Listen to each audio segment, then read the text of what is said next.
Hey watchers, welcome to the channel S-Rankrecap. Finally, the spoilers for JK Modular's Chapter 23 are here. The chapter is titled Ceremony of Harmony, and there's an editor's note saying the second encounter between humans and curses is going to happen. We'll talk about the whole chapter in detail. I see about 90% of you visit the channel and watch the videos, but don't subscribe. Hey, please do me a favor and subscribe to the channel. I want us to hit 1K subscribers by the end of this month. Think we can do it? Let me know in the comments, and don't forget to subscribe before you go. If you like the video and the explanation, please hype it up.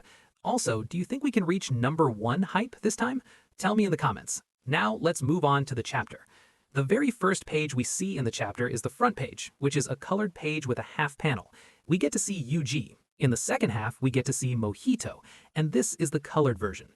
After that, we get to see a bonus page. On the bonus page, there are panels. One full panel is on the right side, and another panel is on the left side. So first, we'll talk about the right side panel, and then we'll discuss the left side panel. First of all, there's a tag written with a star right on the side that says how the mothership Nexus and its friends live. It's explained here.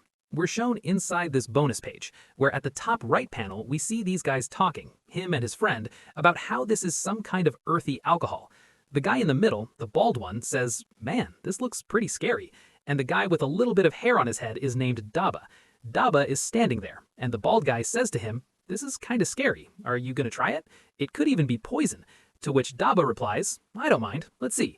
Then, here, these people are shown drinking. They're drinking alcohol. Then someone says, "This one is safe. It's inside the third panel." The guy who bumps into him says, "All right, I'll have one too." But the one with his own bottle says, "Wait, just in case there's poison in someone else's drink, I already have my own drink." Another guy says, "Poison could be in some other bottle." That's what he says. After that, we move to the right panel. First, the guy with his own bottle drinks way too much. So our guy with the shaved head says that this dude has almost finished all the booze. And our other guy's like, "I'm not drunk." Then he asks, "Where's your buzz at, man?" The first guy says, "Bro, I didn't say anything." The other guy insists, "No, I haven't been drinking. I'm not buzzed." Then the first guy says, "No, I didn't say anything, bro." And the shaved head guy also says, "Yeah, I didn't say anything." Then the other guy says, come here, over here." That's when we get a bit of an argument. The other guy asks, "Have you been drinking?" And the first guy admits, "Yeah, just a little." The Daba starts to leave from there. Their Dabra also leaves from there. Finally, these people decide that this stuff is safe, and they think it's kind of a good thing to help stay sober. So basically, this is how people test alcohol. Now, let's move on to the main chapter. The first page is shown to us. The first page starts right where the last chapter ended, where Maru and Yuji are heading towards the world peace. But Yuji says, even if we remove the cursed energy from the Japanese people, the cursed spirit would still be there. It's going to be born. The main aim of these guys is to stop the cursed spirit from being born, right? That's when Maru's face changes. He says, "Yeah, how's that?"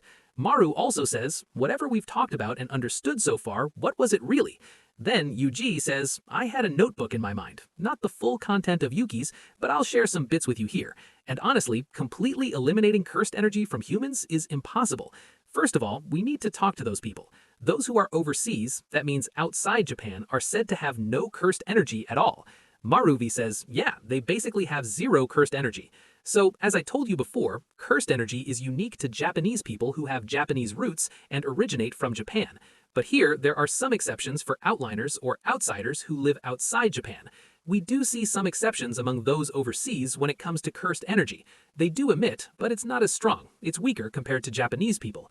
And honestly, on this page, they even show us India's Taj Mahal. Yeah, guys, you'll find Indian references here too. Maybe they show us a bridge from London as well, but I'm not totally sure. New York City is shown here too, but I'm pretty sure the Taj Mahal's image is definitely mentioned here, which makes me proud to be Indian. That's it. So we're talking about the conversation where Yuji explains that overseas people have cursed energy, but it's weak. Because this cursed energy is weak, cursed spirits get born from it. So spirits will keep being born if we remove cursed energy from the Japanese people, and these people are few in number. But originally, one of them sometimes pops up, gets strong, and comes back. Sometimes one gets strong. Maruvi says it's both weak and strong. How? Let's move on to the next page.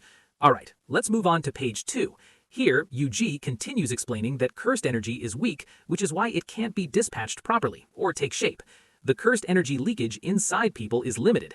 For example, the weak cursed spirits in Japan don't really grow much either, so overseas, such energy or cursed spirits just can't take shape.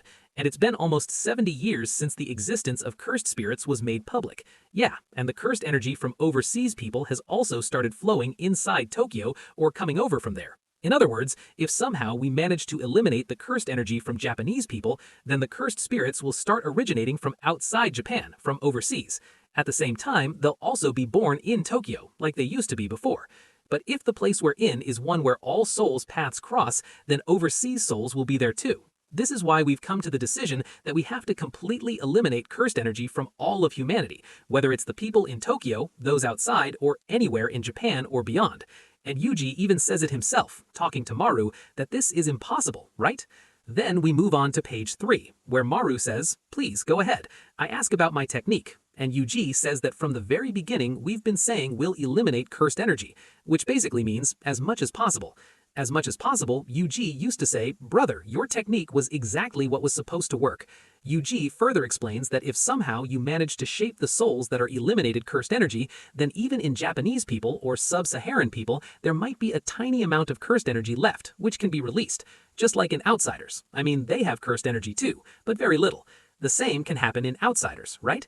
So if we pay attention to that mechanism in those who are overseas originated, the cursed energy flows through him, and soon even the Japanese people will start having cursed spirits born within them. Honestly, the numbers might go down a bit, but that won't happen much. After that, Maruvi says, "This time my technique will be used for harmony between the samurais and the people of Earth, because it can't do anything like that. I mean, my technique can't do anything that would physically harm someone's body. That much I figured out. But when it comes to cursed energy, if someone doesn't have it inside them, then it's more likely for their physical body to someone can harm the body. Here we see Maki and Toji, and the Toji shown here is from Season 1. Maki here is the mom from Season 3. On the next page, we see Maki and Toji again, but the story continues from there. Maru says that people like Maki who had chameleon genes must have made some sacrifices from birth, which is why they got their physical enhancements. Cursed energy can never be completely eliminated. It's a part of being human, and Maru goes on from there. He says that if there aren't any sorcerers in the future, things might get a bit risky. The smaller cursed spirits that are born will have their potential increased. If there aren't any sorcerers at all, the responsibility, as Yuji says, is on you and me. Yuji says he'll do as much as he can. That is, as long as he's alive, he'll keep taking on countermeasures like this. For every generation, Yuji himself will handle pretty much all the cursed spirits around them. He'll go to small places and take care of those little cursed spirits. Yuji goes on to say that this is mostly for the better. It'll be fine. With the way the current cursed spirits and sorcerers are balanced, things will actually get better, because the cursed spirits born within the next year will be manageable, like one person can handle it easily. At the same time, Tokyo will keep gradually increasing his recruits. Maru says that after all this, the samurais and the people of Earth will once again be divided up as cursed spirits. That's why even the cursed spirits need to be kept in harmony. We'll have to come. In that, when our Yuji says, "Alright, let's go," we create some kind of cause because of which, through the ruminant drives, we can confuse the cursed spirits and the Kalirians. Here, Yuji is shown getting up and checking out the dolls kept around. He takes one doll representing the cursed spirit and another doll representing the Kalirians. On the next page, Yuji says looking at the stuff in the room, "Maru brother, the necessary things here are for harmony, right? So tell me, what's the difference between a cursed spirit and a Kalirian? Because the ruminant tribes see them as the same thing. Weren't they told that cursed spirits are bad or evil things?" Maru says, "These people are born from cursed energy, so we can't do anything for them." But that he lived for over 500 years. Gradually, from his first life to those 500 years, he slowly turned into a cursed spirit, but that doesn't mean he was a bad person. Ugi then talks about his Choso. We also see Choso here, where he says his older brother was half spirit and half human. In the beginning, things were different between me and Choso, but later on, we were able to understand each other. We also see Maru here with Karayan, where maybe Maru is saying something about the Karayans. They attack humans because of the Romillion people, which might be related to their cursed spirit or cursed energy. Maybe that's what makes them evil. Moving on to the next page, Maru is still holding the doll from Karayan, where he says that the soul's color is the same. There are many colored souls, but the cursed spirits and the Romil tribe from Karayan have the same color. Their soul color is the same. Cursed spirits are kind of like vessels for leaked energy. The surprise Maru gets is pretty intense. Maybe he's cracking things even more here.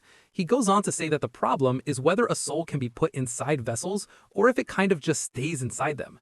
Here, we probably get a quote from the narrator, or maybe it's Maru himself, saying that the soul's color for the Koreans and Romil tribes is the same. Because of that, the cursed spirits and the Koreans are of the same nature. That's probably why the Koreans, the Romanian tribe, doesn't attack. So this is a reason not to attack, right? The cursed spirits function as vessels for souls that don't have any physical substance, and kind of this is either something given by God, or these things just come into being on their own.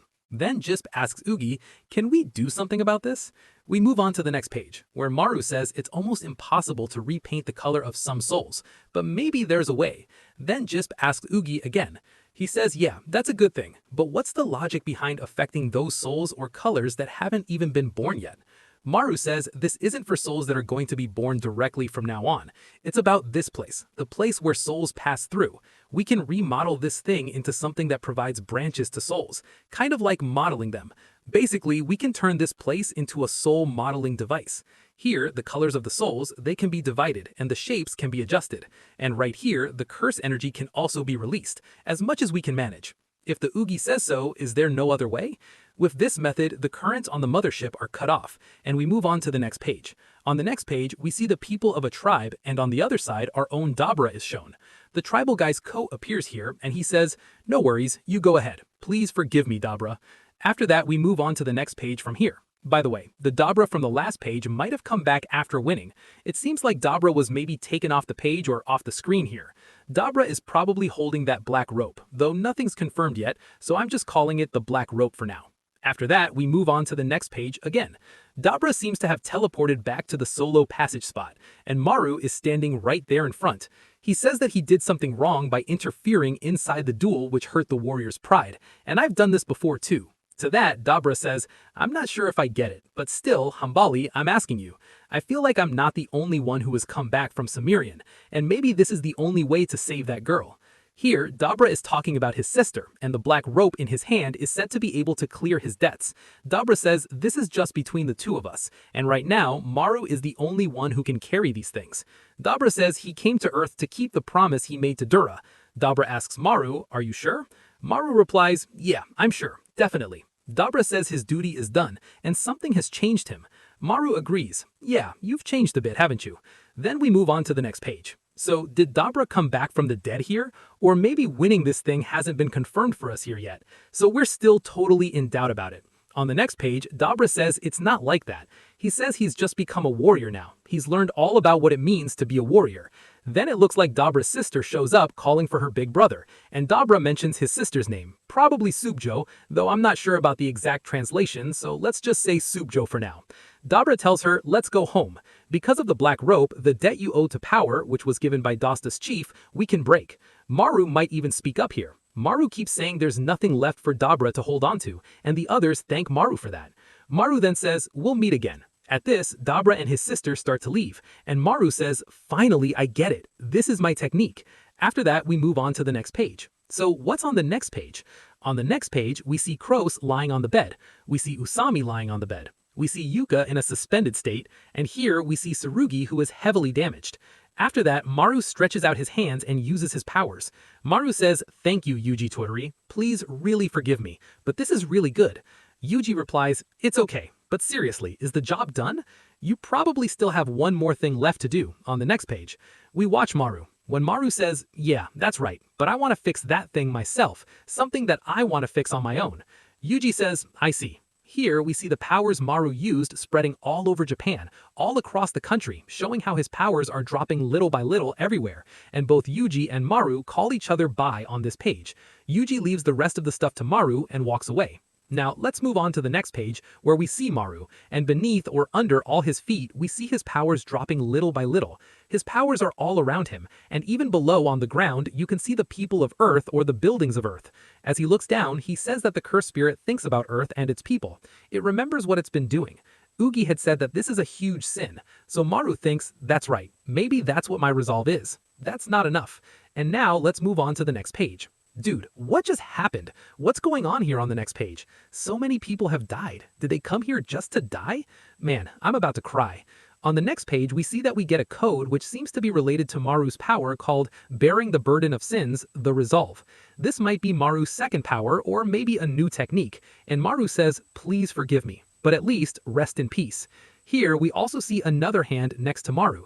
What happens next to Maru is on the next page. There's a cross. Here's the cross. Maru has a face like he's about to cry, and so do I, man. Here, two people are holding hands. All four people come here. There's Tsurugi here, Maru's here, there's the cross, Yuka's here, and the way I'm seeing these people right now, man, they look like they're dead, like they have souls or something. Or maybe Maru used his powers to bring them back to life. These people have been healed again, because here we can see Tsurugi is a bit hurt. Yuka is just fine, exactly like before. So all these people could be alive, maybe even in the soul world. It's all uncertain because earlier Dabra was alive, so these guys could be alive too. On the page, it says something like, "It's our cross," and Maru says, "Let's do it," and it's just us here. Well, no worries, everyone's arrived now. On the next page, we get a close-up of Yuka, Cross, and Tsurugi, and here, Maru looks like he's about to start crying, and then he says, "Thank you." He thanks everyone. After crying, he straightens himself up completely. No, crying. It's a happy moment. Kind of. Then we move on to the next page, and all these people are singing together in harmony. Everyone is holding each other's hands, and the cross he has is shouting that all the souls should go in peace with their periods. Maybe the idea here is that the souls standing with him might be people who have passed away, you know? We're still totally unsure. Maru says, "You all, I'm praying for peace for those souls." Now let's move on to the next page. In the last page, Maru had already said a prayer for peace for all the souls. Taking all those souls as evidence, he's using his powers effectively with these four. Finally, let's move on to the last page, which is the last one. Here, Maru is using his powers to attract soul energy, kind of like curse energy. And all those energies, you can see them going up from the ground. Maru yells here, tears streaming from his third eye. Maru shouts that the ritual for harmony has to be completed, or he's about to complete it himself. And with that, this chapter ends right here. Yeah, guys, that was the spoilers for JJK Module Chapter 23. A lot of things are still a bit unclear, but once the next chapter comes out, everything will become clear. Also, there are some differences in translations, so make sure to check that out. Make sure to subscribe to the channel, and soon we'll talk about the official translation once it's out. We'll also quickly analyze some heavy theories and detailed stuff from the chapters in a new video, so subscribe for that too. I'll see you in the next video. Until then, be the watcher.